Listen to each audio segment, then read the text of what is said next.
Assalamualaikum teman-teman, berjumpa lagi dengan saya Bara di channel Bisa Sirah. Pada episode kali ini saya akan berbagi kisah tentang khutbah Nabi Muhammad di atas Bukit Stofa.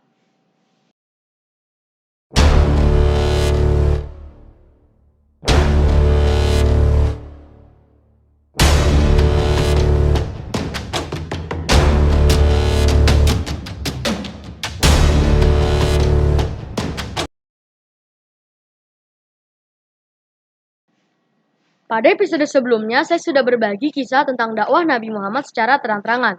Teman-teman masih ingat nggak? Bani apa saja yang menghadiri undangan dari Nabi Muhammad? Ya, jawabannya adalah Bani Hashim dan Bani Al-Muthalib bin Abdi Manaf. Nah, di episode kali ini saya akan berbagi kisah tentang khutbah Rasulullah di atas Bukit Stofa. Setelah Rasulullah merasa senang dan merasa aman dengan janji yang diberikan oleh pamannya Abu Thalib untuk melindunginya selama berdakwah kepada orang-orang Mekah, maka suatu hari ia mendaki gunung dan berseru, "Wahai semua orang, wahai Bani Fihr, wahai Bani Adi, wahai Bani Abdu Manaf, wahai Bani Abdul Muthalib." Panggilan ini terdengar hingga pelosok Mekah. Mendengar panggilan itu, mereka semua berkumpul. Abu Lahab juga ikut berkumpul. Setelah mereka berkumpul, Nabi Muhammad melanjutkan khutbahnya. "Apa pendapat kalian jika kukabarkan bahwa di lembah ini ada pasukan kuda yang mengepung kalian? Apakah kalian percaya kepadaku?" "Ya, kami tidak pernah tahu dari dirimu selain kejujuran," jawab mereka. "Sesungguhnya aku memberikan peringatan kepada kalian sebelum datangnya azab yang pedih," lanjut Nabi Muhammad. Tatkala turun ayat Allah yang berarti, "Dan berilah peringatan kepada kerabat-kerabatmu yang dekat," Nabi Muhammad kembali berseru, "Wahai semua orang Quraisy, selamatkanlah diri kalian dari api neraka. Wahai Bani Ka'ab, selamatkanlah diri kalian dari api neraka. Wahai Fatimah binti Muhammad, selamatkanlah dirimu dari api neraka. Demi Allah, sesungguhnya aku tidak bisa berbuat apapun terhadap diri kalian di hadapan Allah. Hanya saja, aku memiliki hubungan silaturahim dengan kalian yang akan aku gunakan sesuai haknya." Setelah khutbah tersebut, orang-orang pergi tanpa memberikan respon apapun, kecuali Abu Lahab. Ia menghadang Nabi Muhammad dan berkata kasar, "Celakalah engkau sepanjang hari ini. Apakah hanya untuk itu engkau mengumpulkan kami?"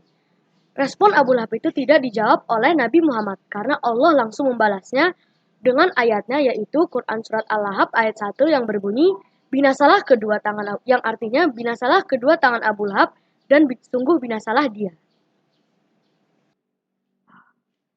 Peristiwa khutbah Rasulullah tersebar ke seluruh penjuru Mekah. Kalimat tegas beliau menjadi perbincangan hangat. Lalu Allah menurunkan ayatnya yang berbunyi, "A'udzu billahi minasyaitonir rajim. Bismillahirrahmanirrahim. Fasda' bima tu'maru wa'rid 'anil musyrikin." Maka sampaikanlah olehmu secara terang-terangan segala apa yang diperintahkan kepadamu dan berpalinglah dari orang-orang yang musyrik. Rasulullah Shallallahu Alaihi Wasallam pun kemudian berdakwah kepada penduduk Mekah. Ia membacakan firman Allah yang berbunyi, "A'udzu billahi minasyaitonir rajim. Bismillahirrahmanirrahim. Laqad arsalna Nuhan ila qaumihi faqala ya qaumi ibudullah Ya qaumi ibudullaha ma lakum min ilahin ghairuhu inni akhafu alaikum azaba yaumin azim. Sesungguhnya kami telah mengutus Nuh kepada kaumnya, lalu ia berkata, "Wahai kaumku, sembahlah Allah. Sekali-kali tak ada Tuhan bagimu selainnya. Sesungguhnya kalau kamu tidak menyembah Allah, aku takut kamu akan ditimpa azab hari yang besar atau kiamat." Rasulullah juga memperlihatkan caranya beribadah kepada penduduk Mekah. Contoh, ia pernah sholat di halaman Ka'bah pada siang hari. Kian lama dakwah dari Nabi Muhammad semakin diterima oleh penduduk Makkah. Tetapi orang-orang yang masuk Islam tidak jarang mendapat cobaan seperti pertengkaran dalam keluarga. Namun dalam sisi lain, orang-orang kafir Quraisy juga merasa gelisah dan marah karena kian bertambahnya orang yang masuk Islam. Setelah itu, fase-fase dakwah menjadi semakin berat. Cobaan, cacian, bahkan tekanan fisik sudah menjadi dalam tanda kutip teman akrab dari Rasulullah dan para sahabatnya. Namun, mereka tidak mundur sedikit pun untuk membela tegaknya agama Islam di bumi Allah. Begitulah kisah khutbah Nabi Muhammad di atas Bukit Sofa. Insya Allah pada episode berikutnya saya akan berbagi kisah tentang gangguan kaum Quraisy bagian pertama. Kaum Quraisy berusaha untuk menghentikan dakwah dari Nabi. Gimana ceritanya? Tonton episode berikutnya ya. Cukup sekian untuk episode kita kali ini. Semoga teman-teman dapat memetik hikmah dari setiap cerita yang saya sampaikan. Insya Allah. Jangan lupa tonton episode berikutnya yang insya Allah akan membahas tentang gangguan kaum Quraisy. Semua yang benar datang dari Allah, sementara semua yang salah datang dari kesalahan saya. Mari kita akhiri pertemuan kita kali ini dengan membaca doa kafaratul majlis.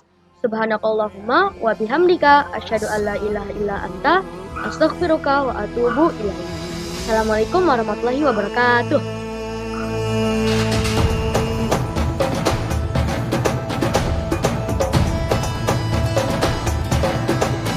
Ya Nabi, salam alaik. Ya Rasul, salam alaik. Ya Nabi, salam alaik. صلوات